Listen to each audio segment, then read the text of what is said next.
చిన్న చిన్న మెట్లు ఉన్నాయంటే అయ్యప్ప స్వామి మెట్లులాగా అనుకున్నాను. కొంచెం ఎక్కి చూద్దామని ఎక్కి చూసేసరికి లోపల నాకే వావ్ అనిపించింది. చుట్టూ మొక్కలు, ఆ గ్రీనరీ, మళ్ళీ పైన పెద్ద చెట్టు, లోపల మండపం సెట్టింగ్ అనిపించింది. మండపానికి 4 వైపులా మళ్ళీ వైట్ కర్టెన్స్.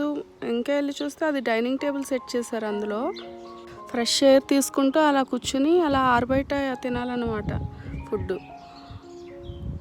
వీళ్ళకి కొంచెం ఎండ వస్తే ఇలాంటి సెట్టింగ్లన్నీ కనిపిస్తాయని నేను అనుకుంటున్నాను. ఇప్పుడు సమ్మర్లో ఎండను ఆస్వాదిస్తూ ఎండలో కూర్చుని తింటారనమాట. ఇక్కడ చూడండి, అసలు ఎంత సినిమా సెట్టింగ్ లాగా ఉంది. కొంచెం సినిమా సెట్టింగ్లు టెంపరీగా వేస్తారు, కానీ ఇక్కడ ఫుల్ పర్మనెంట్ సెట్టింగే ఉంది. ఇక్కడ ఛానల్ని సబ్స్క్రైబ్ చేయండి, ఎందుకంటే నేను నా కళ్ళతో చూసేవన్నీ నేను వీడియోలో మీకు చూపిస్తాను.